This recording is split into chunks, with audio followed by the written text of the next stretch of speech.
Bonjour à tous et à toutes, bienvenue dans ma chronique L'âme nomade.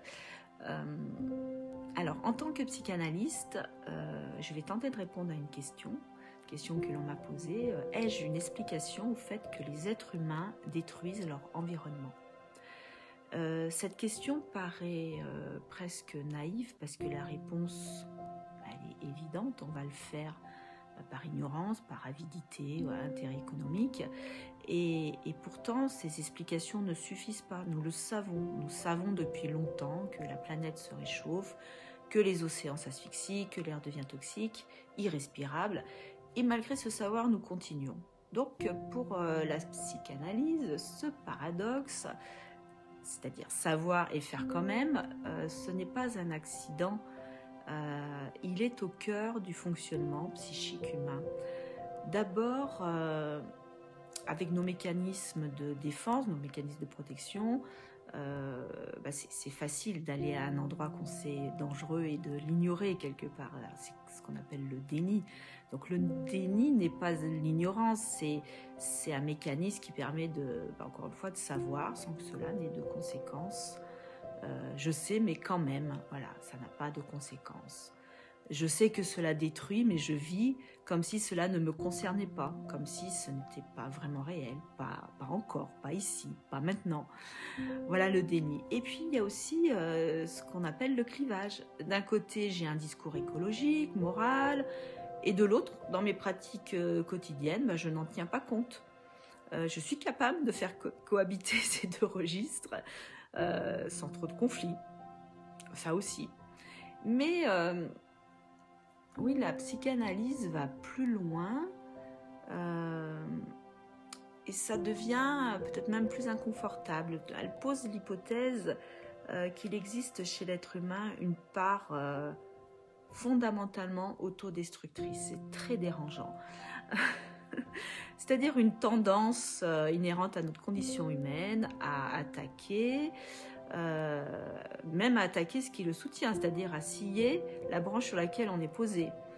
Donc c'est comme si ce qui nous nourrit, ce qui nous porte, nous enveloppe, crée une forme de dépendance qu'il est difficile à supporter. C'est très inconscient, on va dire. Donc détruire l'environnement serait aussi tenter de nier cette dépendance. Ça voudrait dire je ne dois rien à personne, je me suffis à moi-même. Ça amène une illusion de toute puissance, quelque chose de profondément infantile. Oui, ça entraîne ce qu'on appelle une jouissance à consommer, épuiser, à être dans ce pulsionnel qui une forme de toute puissance. On veut tout de suite, maintenant, il n'y a pas de limite. Et ça, c'est en nous, c'est encore inhérent à notre structure. Et on ne peut pas penser l'effondrement, on ne peut pas penser la mort. Cette angoisse, elle n'est pas pensable. Donc, on va l'agir.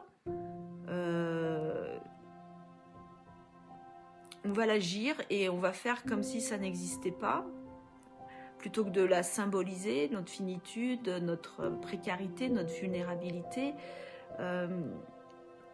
C'est la destruction concerne autre chose, quelqu'un d'autre, et ne nous concerne jamais. Mais en fait, c'est puissamment en nous, et c'est ce qu'on a à travailler.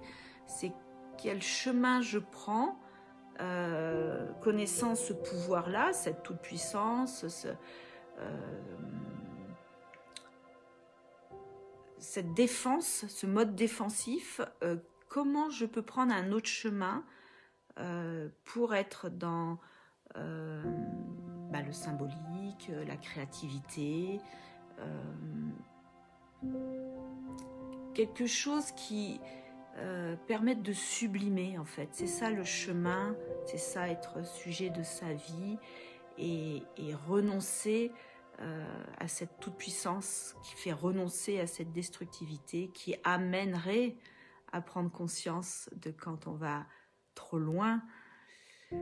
Voilà, c'est un travail immense d'accepter même que l'on soit dans cette destructivité et que la plupart des humains s'en défendent bien et ne passent pas à l'acte, mais que c'est quand même là en arrière-plan, et de voir qu'elle est en action chez encore beaucoup trop d'humains.